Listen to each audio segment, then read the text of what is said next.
Hello, everyone, and welcome to today's roundtable. Today, we will dive into a very exciting topic, elevating HR from tactical to strategic, connecting people initiatives to business outcomes. This session is eligible for HRCI, SHRM, and ATD professional development credits. For those of you who aren't familiar with Brennan Hall Group, we are a leading research and analyst firm with a global reach of over 10,000 clients and over 30 years of experience. We provide research-based solutions that drive organizational excellence through innovative tools and insights. Our vision is to inspire a better workplace, and our mission is to empower organizations around the world through our research and tools each and every day. Here is a sample of our clients. Our impact extends to over 10 million employees and executives through our comprehensive research library, strategic insights, and prestigious awards program. We also invite you, as always, to participate in our research studies. Links will be available in your handout, or you can always visit brennanhall.com.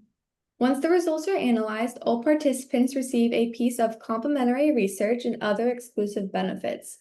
If you would like to learn more about our Excellence Awards, please visit excellenceawards.brennanhall.com. Brennan Hall Group Institute is the top research and insights institute serving learning, talent, and HR leaders worldwide. For over 3 decades, we've shaped the future of human capital management by providing essential research, certification, and recognition to organizations committed to excellence. A big thank you to today's roundtable sponsor, isolved. isolved is the most trusted HCM technology leader, providing the best combination of software and services to meet the needs of today's people heroes, HR, payroll, and benefits professionals. From talent acquisition to workforce management of talent management, their solutions are delivered directly or through their HRO partner network to more than 7 million employees and 177,000 employers across all 50 states, who use them every day to increase productivity, accelerate decision-making, and ensure performance, while reducing risk. isolved People Cloud, their intelligently connected platform, automates the entire employee experience by design so that organizations can engage, empower, and energize their talent while freeing their people heroes to exceed their goals and grow their careers. Now let's meet today's speakers. First, we have Julie Montgomery, Vice President, Human Resources at Community First Credit Union. We have Amy Mosher, Chief People Officer at isolved. Stephanie Westphal, Chief Operating Officer at Mobile Assistant. And Claude Werder, SVP and Principal Analyst at Brennan Hall Group. We are excited to share that at the end of today's roundtable, we will be selecting one lucky raffle winner to win a free Excellence in Action program submission. Stay tuned to see if you are the lucky winner. You must be present to win. Now, just a few quick things to note. If you have any questions during the roundtable, please use the questions panel on your control bar. We'll be answering them throughout the session. We're also recording today's roundtable, and you'll receive an email within 24 hours with a link in the recording to the PDF of the slides.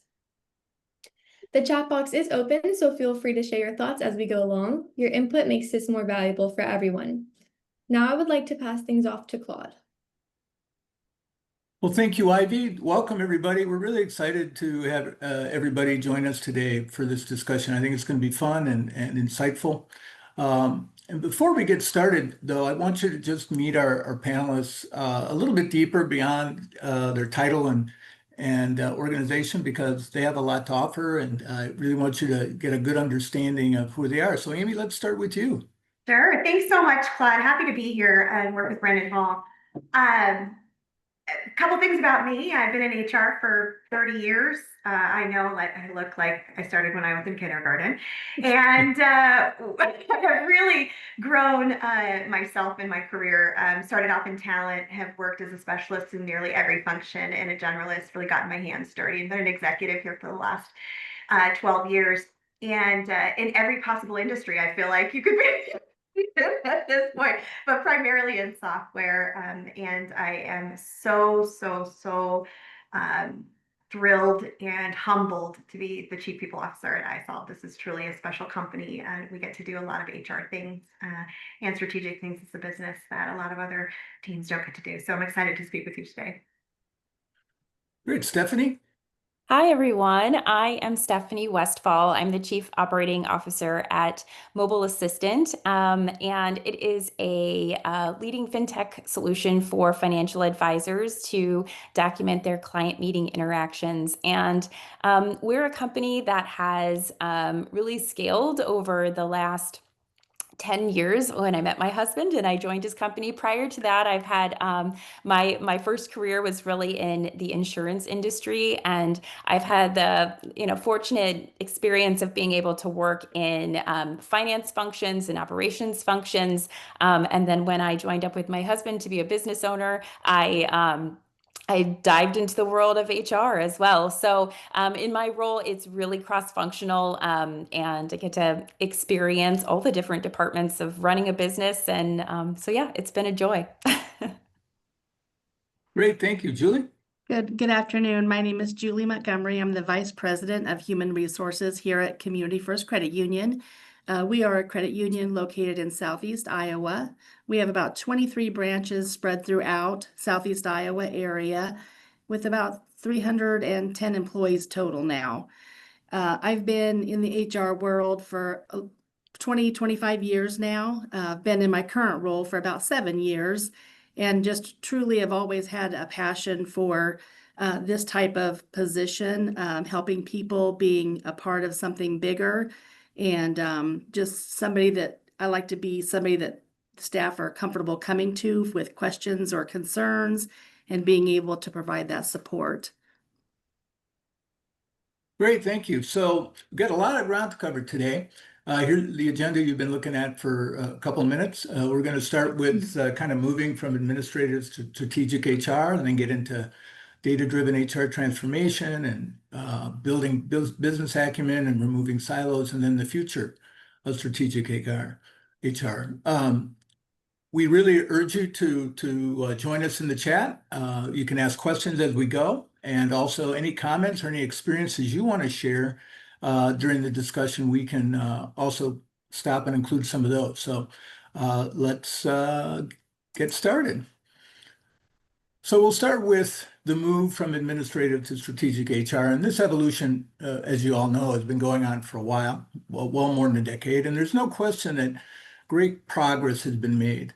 But there is that tug of war between being trapped by administrative tasks and being full partners in moving the business forward that is still very, very real, especially, I think, in smaller organizations with only a few or perhaps only one HR professional. But the future does demand more. And so the critical question is how quickly HR teams of any size can make that full transformation so that they can remain competitive in 2025 and beyond. So with all the progress made, as this research slide shows from our surveys,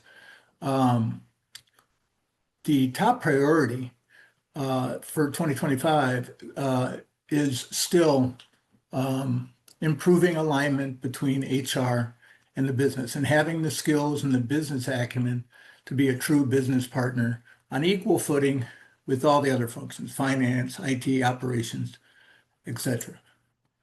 At Brandon Hall Group, we look at this all the time, and here's some of the latest data. And when we ask corporate HR leaders about themselves, most of them say they really believe that they're pretty ready, completely or mostly ready to meet the business needs of today. But less than half, 44%, say they are mostly or completely ready to help their businesses as the future unfolds. So many HR teams need to zero in still on understanding the gaps between the skills the HR team has now and the skills they need with AI, skills, of course, becoming critical, which we'll talk about more later. But before we get into our discussion, and there's a lot to talk about, we really want to hear from you. So we have our first of 3 poll questions, and it is, so get ready to answer, please. What aspect of alignment between HR and business objectives presents significant challenges for you? Is it securing executive buy-in, for people-centric programs or acquiring necessary data and analytics capabilities, demonstrating ROI, developing business acumen, especially among the team, and breaking down organization silos. And you can select any of them, not just one. So feel free, if there may be some folks that these are all issues, or just one or two, or so really interested to see what you have to say. And Ivy, you can tell us when you think we've got a good sample.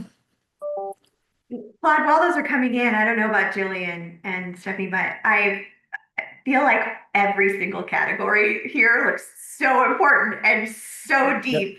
And there's so many pieces to each of these things. Just to think about the different things that we as HR professionals even have to think about on a daily basis feels super overwhelming, doesn't it? Yeah, and well, Amy, I think you're right. And honestly, they're all interconnected, right? And I think as HR professionals, you start to think about them being interconnected. So yeah, I'm curious to see the results here and how they and forever changing. We should be able to we should be able to see him. So the leading answer is demonstrating ROI, but there's a lot that got a lot of responses, right? Just like Amy said, 38% say it's breaking down organizational silos, 31% say it's developing business acumen, and then then 31% also securing executive buy-in, and then acquiring the necessary data analytics skills. Somewhat surprisingly, we had a fewer respondents on that one. I'm really interested in the fewer respondents on the data analytics capabilities, because I feel like your ability to get clean data and utilize data to make better business decisions connects to every single other one of these categories. So it's really interesting. Agreed. Okay, so let's get the discussion started on moving from administrative to strategic. So Amy, you work for isolved, you help organizations in so many ways with these kind of problems. What are you seeing as some of the top issues? Yeah, look, the issues haven't changed, I think, over the last decade or so. It's really about strategic alignment. We just saw that poll. I feel like more HR teams are struggling with the different priorities that they need to be able to perform, and the different priorities of your business also. So aligning those for me is paramount to providing that strategic HR influence. One of the things that we do here at isolved internally within human resources and the isolved executive and leadership functions is our goals in HR are the company goals. So immediately there's no question about alignment. There's no confusion about what we're trying to accomplish. My success is your success. Your success is my success. So, and we use those words over and over and over. And we've coined a phrase, win as one, internally to project that kind of alignment across the business. We've actually internally marketed the concept as well. So just a little tidbit to kind of throw out there to the HR and executive professionals on this call to help them maybe with a simple solution, really, because it when you think about it, it is a no-brainer. Kind of. Stephanie, what do you feel? No, I absolutely think that. I think about like strategic pillars or values or mission statements that I've helped to shape and create both as an executive and an HR business partner. And I think it's so important to have that alignment in any cross-functional team to kind of anchor that to the core pillars of whatever your organization looks like. That design is so key. And I think that when you do that, when you do embed those values, you really do get a sense of buy-in, and that builds trust. And then across the functions, you can really start to open up conversations to be more strategic and to have more alignment. So yes, I think that I'm loving your phrase there. I'm trying to think about how to rebrand it internally for my own company. Feel it, Stephanie. Go ahead. I'll be stealing that too, Amy. Thank you for that. Win as well. But to tie into that with what the gals have said as well is, another strategic plan that we have is really a matter of, we have a multi-generational workforce. So, that kind of brings on some challenges as well as strengths, and determining, what each person or generation needs from your workforce is something you have to eventually figure that out, because you want to meet their needs to retain them. So, that's something that I think most employers probably do have at these day and ages, is a multi-generational workforce. So again, it's just a matter of finding out what each person's or generation's needs are and finding a way to meet those. Yeah, and as a HR team of really one, and from the sort of business executive side of things, I think one of the things that is just a hard place to start from and balance from is, how do I be tactical and be strategic at the same time? What tools do I need? Right. What do I need to be thinking about? How do I get connected to my workforce and get to the bottom of what's most important, prioritize, right? So moving from sort of a tactical or administrative space into strategic, it's almost this fluid thing. You do have to understand how to manage the tactical, right? So what tools, what resources, what things can help me do that, to allow space and time for me to be a strategic thinker, a thought partner with the executive team. So I think You're those things are key. speaking my language right now, Stephanie. It's all about optimizing the technology and all the resources and tools in your toolkit to give you more time to interact at a strategic level. Because it really, strategy is about alignment and communication, if you just boil it right down. And if you're stuck in the weeds of, path forms and and admin workflow and all of that, you're just never going to be able to pop your head up. So really, really good point. Totally. And getting involved in that, really helps us become good partners with our leaders, with other leaders within the organization. And that's brings together a strengthness, within the whole organization, is seeing leaders partner. And it also shows the team that it takes a team to do something, not one person or one department. It shows that it's total teamwork. And let's not discount business acumen as being so important. Kind of, Stephanie, to your point earlier, from an HR perspective, HR shouldn't just know about HR. They need to know about how the business runs and what's important to the business. And I feel like making that connection and making it known that you understand as an HR professional how what you do impacts the rest of the business and the goals of the business is incredibly powerful. All right, I'm going to move on to the next topic. Also remind folks that if you have stories to share or things that you want to bring out that you're going on in your organization, feel free to put it in the chat, and we'll mention them as we go. So let's move now to data-driven HR, another topic we've been talking about for years. And I talked to a CHRO from a consulting firm last week, somebody who's, I think, really on the cutting edge of HR practices and who I have enormous respect for. And she was pretty blunt about the importance of HR leaders to be data-driven. That'd be interesting to get everybody's reaction to. So I'll give you her exact quote. She said, HR needs to get really, really serious about data-driven decision-making. It can no longer just be about people. It has to be about cost, data, and insights. And if HR can't adjust to the age of data and analytics, people from other functions will simply take over. So our research shows that most HR leaders are actually getting the message. Almost 2/3 agree that there is a greater need for people analytics, shown here in this graphic. And then it's not on the graphic, but in another study we did called HR Outlook 2025, improving the use of data and analytics was ranked as a #1 priority by HR leaders we surveyed, even above the strategic alignment that we talked about. So again, we would like to know where you are with this, the use of data analytics, with our next poll question. So this one's pretty straightforward. What percentage of you are primarily using data to make decisions? Is it none of the time? For less than 25% of decisions, for between 25 and 50%, 51 and 75%, or more than 75%? This is always really interesting, especially from organizations that may be a little smaller and not have as many resources. Yeah, Julie, you're working at a smaller business, and Stephanie, what do you think? Where do you land in here?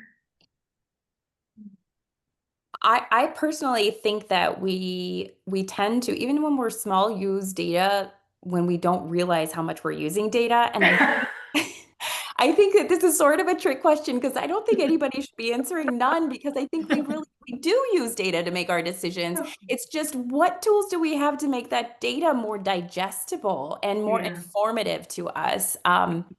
I was listening to that quote, Claude, and when I was trying to figure out what my reaction was to it, because I do feel like, yes, if you don't use data, if you're not making data decisions, people are going to come into the room and maybe make decisions for you. But I do think that it is important that we don't over-engineer it and that it doesn't become so overly complex. Our data-driven decisions need to be intentional. And I do think that people still need to be at the heart of them. Yes, cost is important. Yes, productivity is important. Yes, performance is key. But I do think that there is an element of, being people heroes for people. I think that's still the heart of what we're doing. So. Yeah. I love the people hero reference. Thank you for that. I appreciate it. I'm glad it's become part of your rhetoric now. That's fantastic. What about you, Julie? I think our leaders they're becoming more and more aware that data it's what's driving the business. And if you aren't familiar with how to get the data, you're taking steps to try to learn, is what I'm seeing with our leaders and our organization. And because there's no doubt about it, just the world has changed. Just in the 25 years I've been in HR, it went from HR did hiring and firing to now HR is giving, the board of directors the turnover rate, and, diving into more specifics on turnover. It's become a big thing. So it's definitely, I would say more in the 50% range for us. I'm surprised by these statistics, Claude. Yeah, I think this is pretty good, actually. I mean, you've got a third of people responding using data in more than half of their decisions, right? That's pretty good.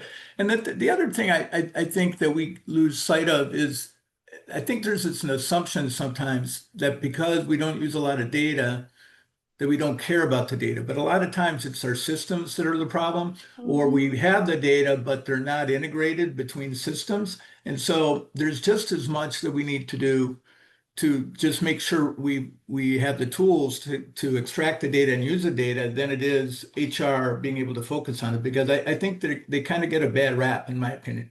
And I think it's just as much the ability to integrate all the data and make it usable than it is, caring about it or thinking it's important.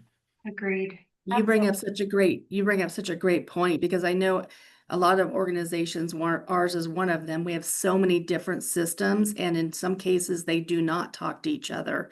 So it's pulling reports from multiple systems. And again, it's just learning where to go to get the information. Yeah, I mean, a key example I can say is we went from less than 50 employees to over 100 employees very quickly. We were managing all of our performance and productivity metrics in spreadsheets and on PDF fill-in forms. And we decided to go all in and integrate all of our systems in isolved. And honestly, a tool like Share and Perform that isolved offers is a way for you to have these like quick and easy access to understand your like high performer modeling and 360 feedback. And maybe at the beginning of this conversation, people weren't thinking about data and data-driven decisions as their performance management cycle and their feedback cycle, but that's data, folks. That's stuff that helps you inform business outcomes and align to strategic pillars and do all those things. And so when I think that's just a simple example of like, if you're paper pushing and you're still doing things with tools that feel like, man, we could do this better, reach out and think about tools that can make that administrative stuff more streamlined and give you insights to be able to do more. I think that's helped me tremendously, because then I can look at things and make decisions from that data rather than like spend 80% of my time compiling the data and have 20 minutes to look at it. So. Amazing. Yeah. Another tool that we have used in isolved is exit interviews. We're able to build that within isolved, and there again we can run a report and get feedback from exiting employees to find out what's the driving force for the turnover. And that's been very, very helpful as well. Yeah. I mean, thank you for the plugs, ladies. I did not pay them to say that, by the way. But we have, I feel very, very fortunate that I have the cream of the crop in predictive people analytics dashboards that take all of your people data and boil it down into this very kind of simplistic look in whatever cut it is that you want. I have to tell you that it is a game changer from a data-driven decision perspective, to Stephanie's point earlier, to have data that is absorbable, that you can actually easily reference and utilize, that it is reasonable. A third grader could figure out whether X retention rate is better than Y retention rate, right? And when you provide Just the gotta be able data to see in it. that kind of format. Yeah. Exactly. And it makes a huge amount of difference when you're educating the rest of the business around the metrics, trends, and helping them to make better people decisions.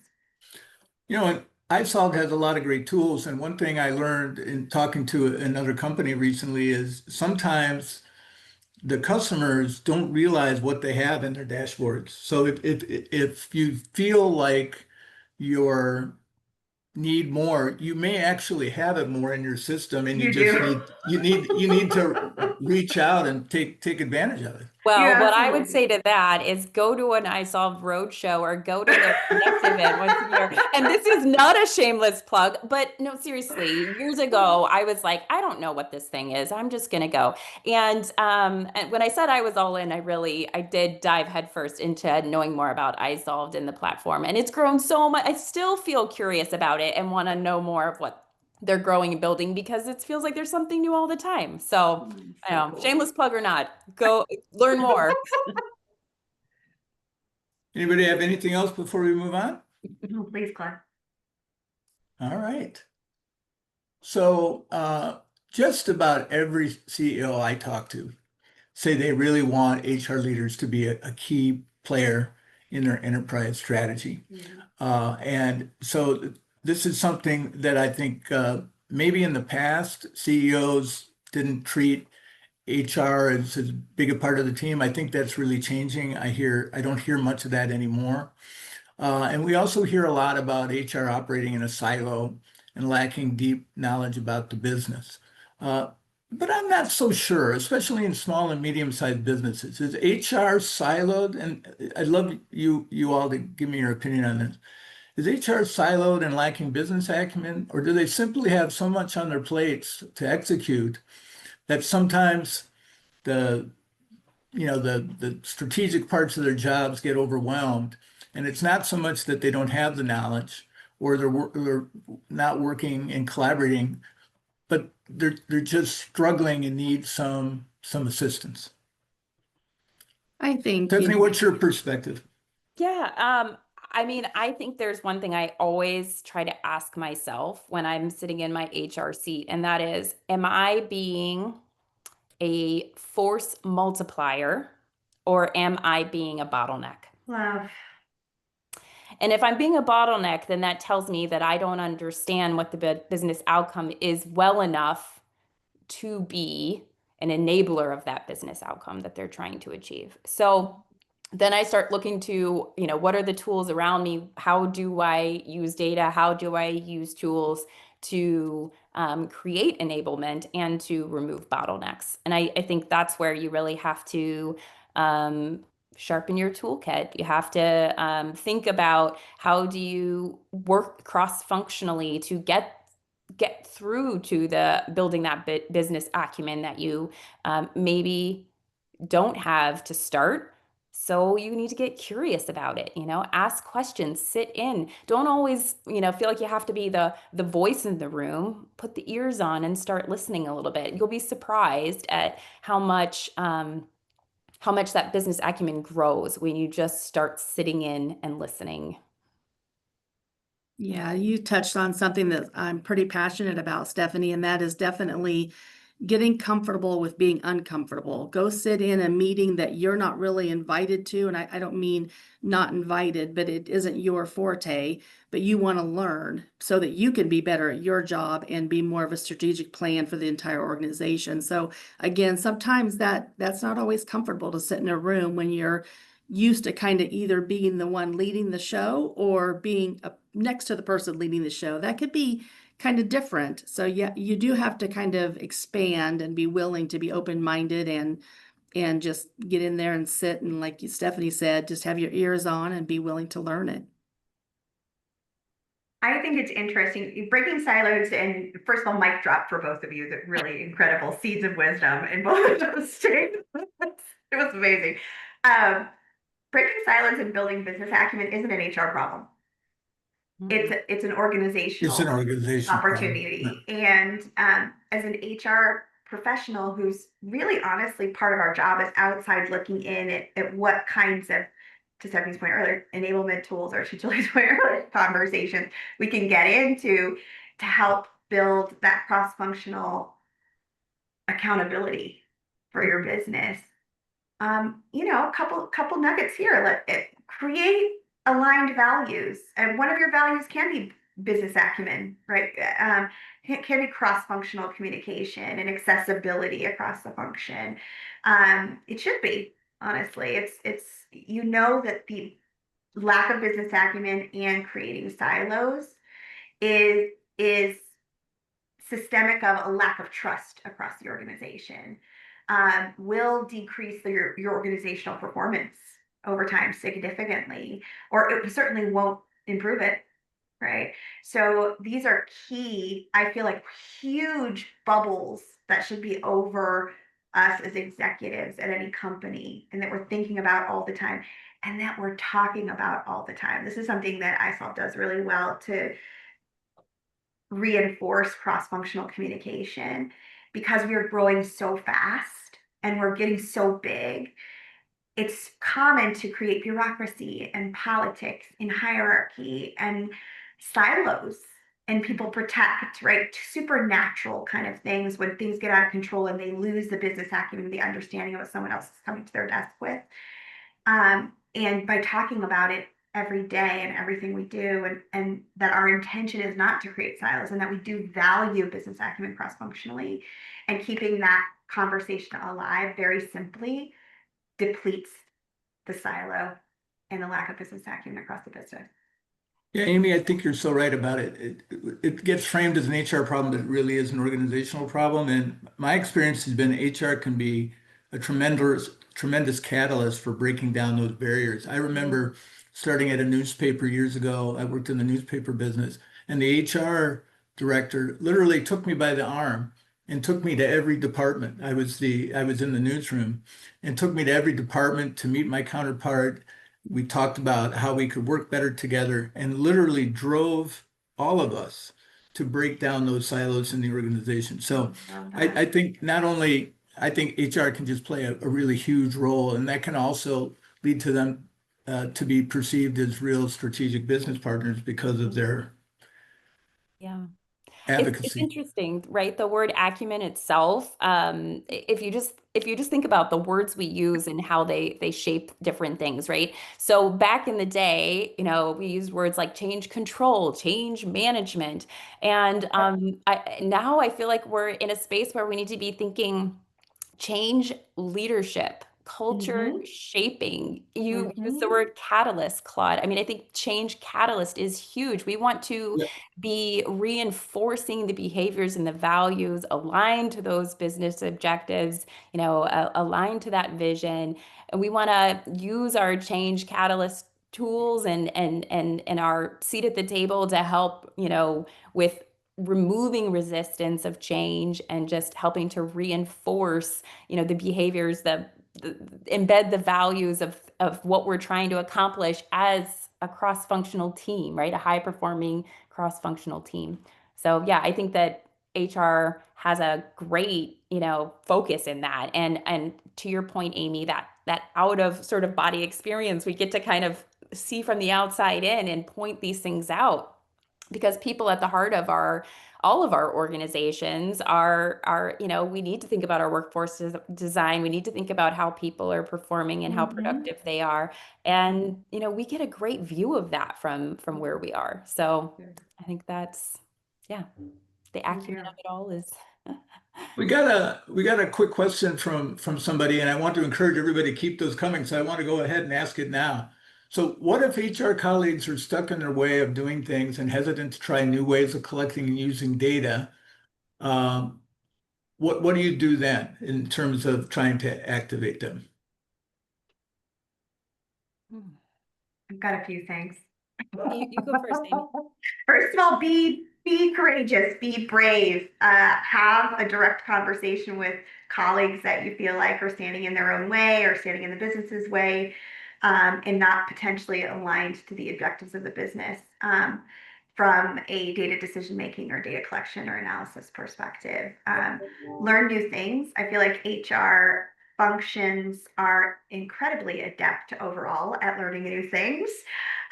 Think about the pandemic as I hate saying the pandemic is so 2020, right? I hate even talking about it anymore. But it's so thoughtful that the entire organization would turn to HR and say, "Oh, global pandemic, what do we do?" Not that we've been through a global pandemic before. You got to come up with it on the fly. That's the kind of thing you got to go in and research it. You got to learn things that you never knew before, right? And I feel like the HR function is right for that.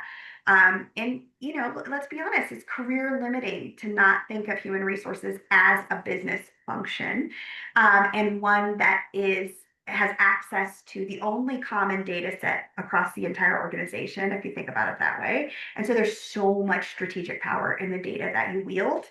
And helping your HR colleagues to understand what that looks like and that it actually is the future of HR. I feel like it's incredibly important. I think this can be a little challenging at a smaller scale, right? Especially when you're in a family-run business or there's only a few folks on the team. I think it's human nature to be sort of stuck in our comfortable ways that we've always worked. And I think for those that are in those experiences, if you think about times where you've had to do hard things, maybe just encourage yourself to think about what helped you navigate making a different choice, right? Because sometimes I think, I say this to my kids a lot, sometimes if you make a different choice, it allows me to make a different choice. And that's sort of a simple thing, but just giving people encouragement that, doing things always the same way while comfortable, isn't always going to be what yields the best result. And it's okay to try hard things and it's okay to fail at it. It's okay. I love that. Another idea would be just if you have another way that you think might be a better way, present that to the person, or the team, whoever it might be. There's a lot of things we don't know with that question, but do your fact finding and come up with a way that you think is a better strategic plan and present that to that person with have we thought about this? I typically like to say, present it with a question instead of let's do this, because question is a little softer than being the dictator and saying, let's try this. So, a different approach, there's a lot of things that, again, I don't know about the situation without helping or trying to provide support, but that would be one approach I would take, would be come up with your way that you've seen it happen in a productive way and present it and with a question. Another thing I've seen done that a former boss of mine used to do is if he wanted us to do something differently, he would pose it almost as a challenge or a game. Hey, I'm looking for new ideas on whatever it might be. And anybody who can come up with some answers, he would give us some sort of, ridiculous little incentive or something like that. And everybody, the competitive gears would get going, and people would go and they'd look into things that they wouldn't ordinarily do. So I think you can make a game out of it too. Gamification. That's right. Several tools have it. Wink. Right. All right, No, let's, please. oh, go ahead. No, not at all, please. Let's move on to the future here. We've amazingly mostly avoided talking about AI until now, which is pretty impressive given all the hype and everything we deal with every day. But I think the time has come now. And to me, the future of strategic HR isn't about just surviving everything that's going on now and the disruption. It's really about leading it, or at least helping to lead it. And to me, it's hard to imagine HR, and feel free to agree or disagree with this, hard to imagine HR being a strategic leader without embracing AI and leveraging all it can do to eliminate some of the burdens so that they can be more strategic leaders. While at the same time, of course, you have to understand the limitations of AI and the potential risk. But while people like me talk about AI as being critical to future success, the reality that we're finding is that most organizations are still getting their arms around it. And so I'll just share a little data with you before we really get into our discussion here. This is from a couple months ago, so some of these numbers probably have already changed, but it shows the direct impact of AI on HR-related functions. Notice that learning is at the top, talent acquisition is second, and HR is toward the bottom.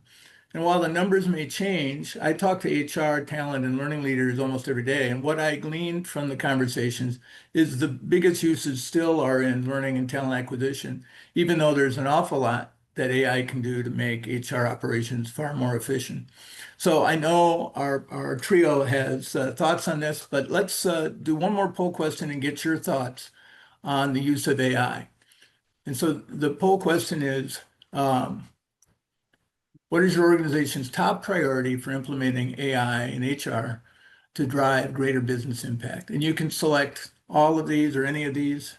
You're not limited to one. Automating routine tasks, enhancing talent acquisition and candidate matching, improving employee engagement and retention, streamlining performance development, performance management and feedback. You can also answer, we haven't started implementing AI, or other. If it's other, would love for you to say what the other is in the chat box. Ooh, I'm very excited to see the results on this one. Okay, so the results are still coming in. So far, a clear winner so far is automating routine tasks, 47%. I was going to guess that one. I think that it's really easy, I think, for folks to start to think about using AI on the things that you like doing the least. I think that's where people start most comfortable, right? I mean, if we're honest, like, yeah, I don't want to do that. Let's let an AI do that for me. So yeah, I think that's what I suspect would happen too at this results. And then I feel like it's Chat GPT that's kind of driving that, right? Because it's the first kind of widely accessible tool that's fairly easy to use that all of us are talking about when we first started talking about AI a few years ago.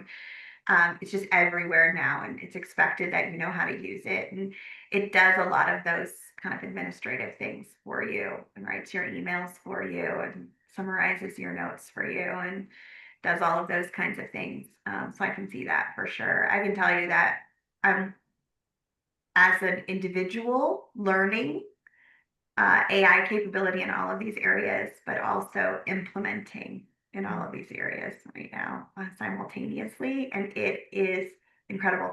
I think it feels like when we went from corded phones, I'm dating myself right now, to cell phones. That's the impact level that I'm feeling right now with AI, now that I'm elbow deep in this, and I can just see all the possible implications of how to improve my day-to-day and my strategic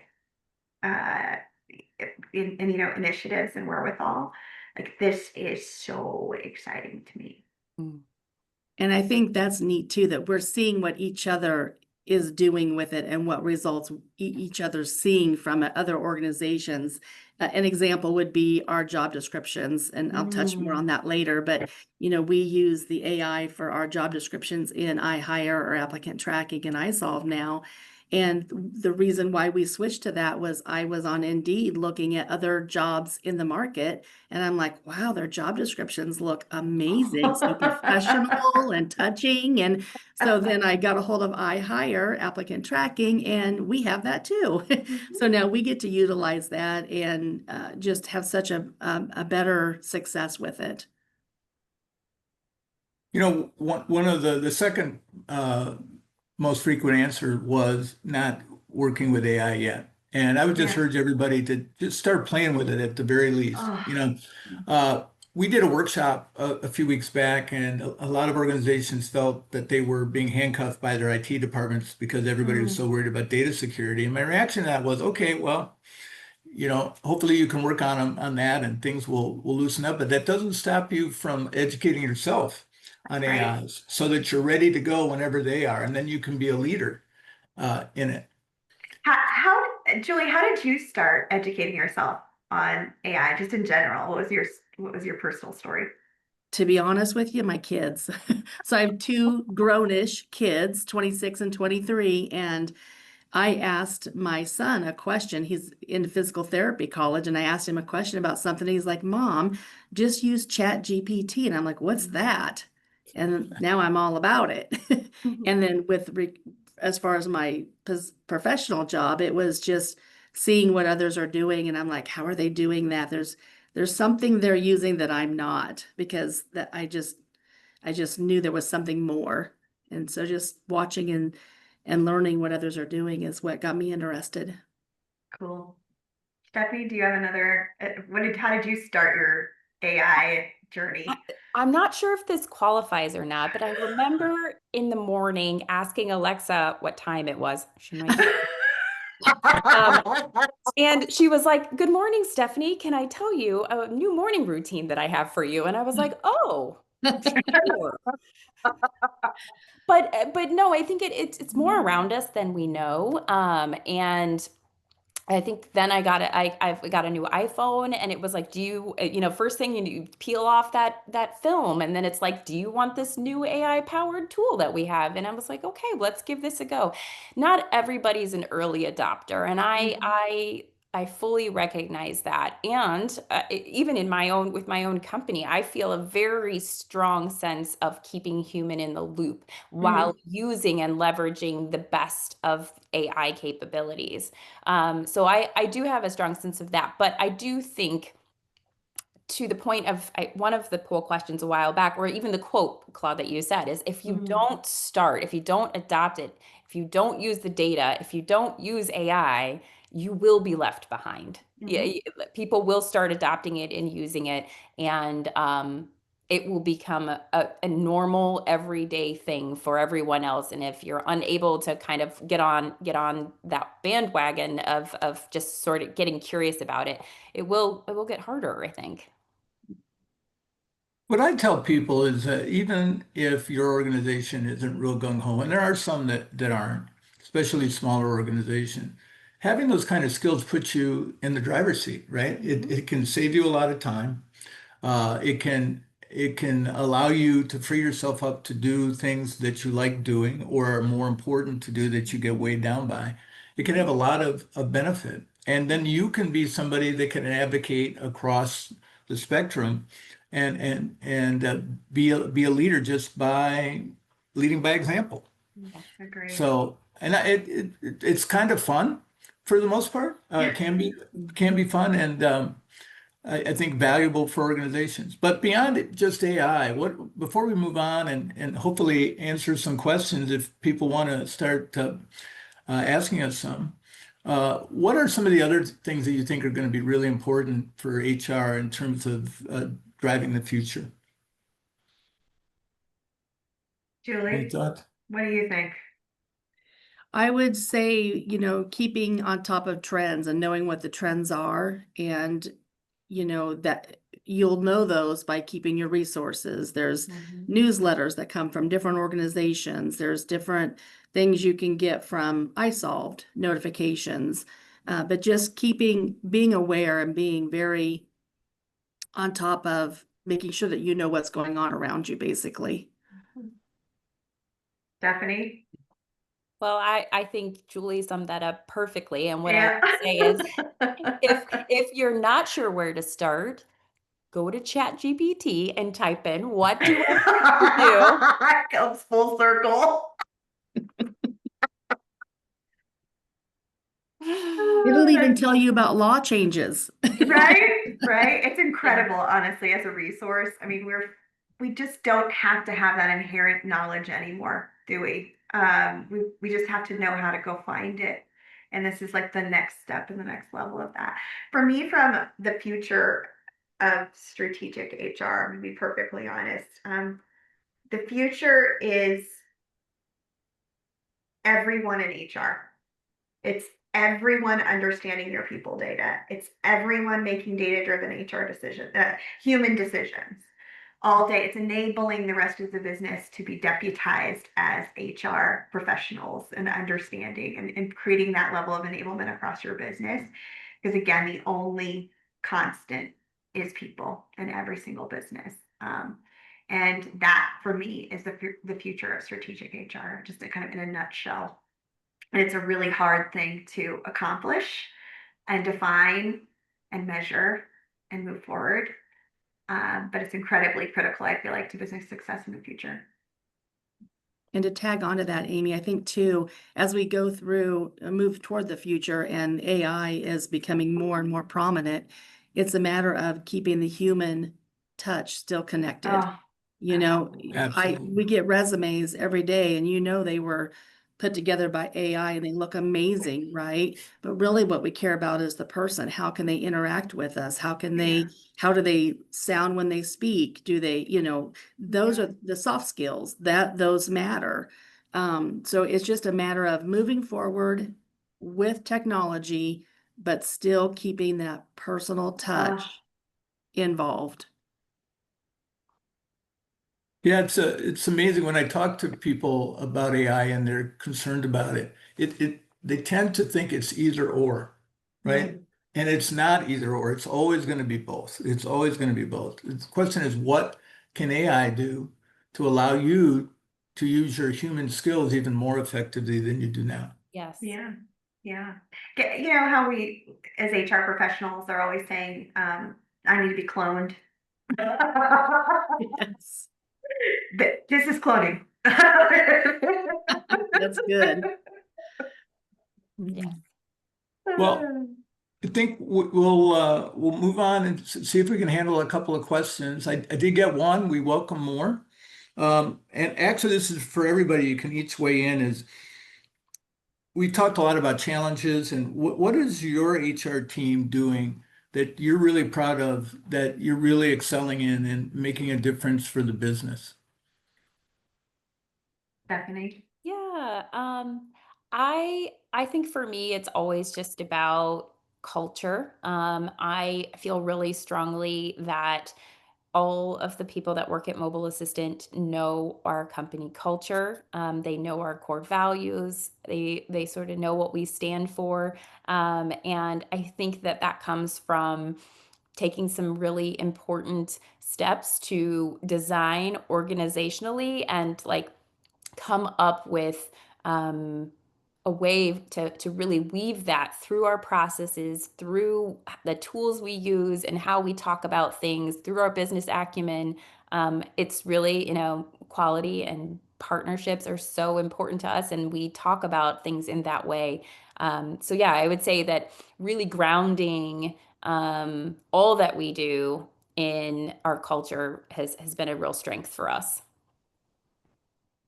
Julie. Julie? Yeah, I would say for our organization, I would say connection or, our connection with our community, which that's kind of our motto is we're connected. We're out in all of our different communities. We're in 23 different locations.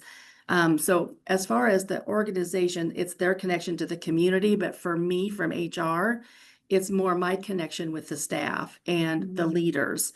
And that is something that I strive with on a regular basis is how do I keep improving that? And how do I keep, making that stronger and stronger? And a lot comes with that, like I talked about earlier, sitting in meetings where you're not really part of the meeting is part of that. And being open-minded when somebody approaches you about something that you haven't thought of yet or a different way. So just really having those connection and building those relationships. Amazing. I would say something that Amy? iSolved does really incredibly well is we do have a strong culture. But the connection of how a strong culture connects to the performance of your business. I feel like our employees understand that.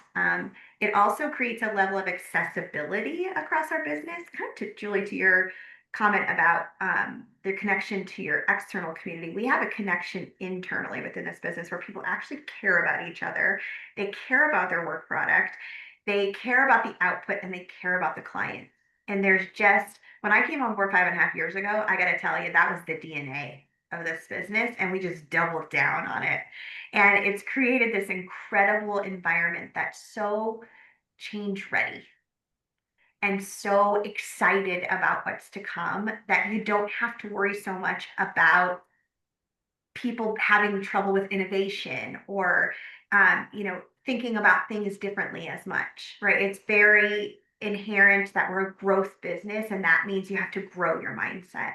And that's incredibly powerful at iSolved. For all of the other things, we have tons of opportunities like any growth company does, but I would trade any of those for doing that well. And so it makes for a really engaging experience, I feel like. And I have just a very slight plug for iSolved, if I may, because, Stephanie got her brownie point, so I have to get mine. So, one thing I would say from a customer standpoint is, and I sincerely mean this, when I need help, I call my representative that's assigned to my organization, right?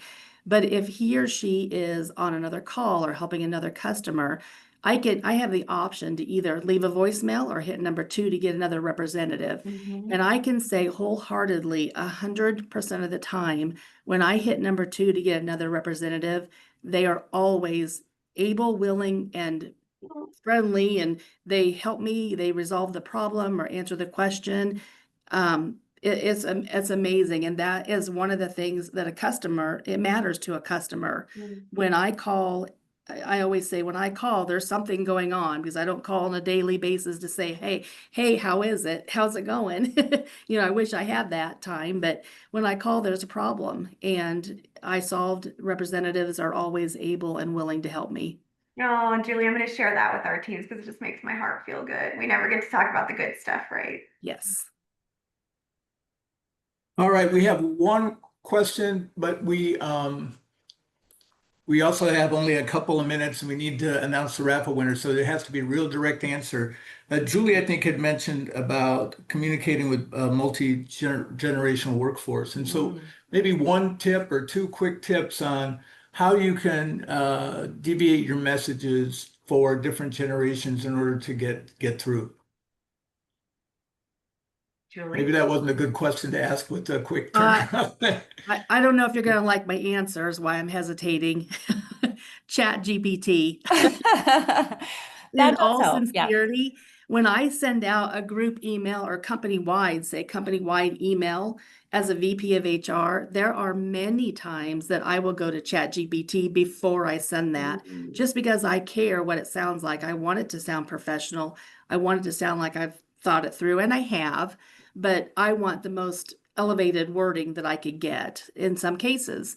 And so I do use that tool for situations like that. So I would ask it for a multi-generational staff, how would I word this email? That's exactly what I would do. Sounds amazing. It's a great answer, I think. Okay, Ivy, we're almost out of time, but we'd love to know who our raffle contest winner is. Thank you, Claude. I'm excited to announce the winner of today's raffle. Winning a free Excellence in Action program submission is Amanda Bayard. Congratulations, Amanda. We'll be reaching out shortly with more information.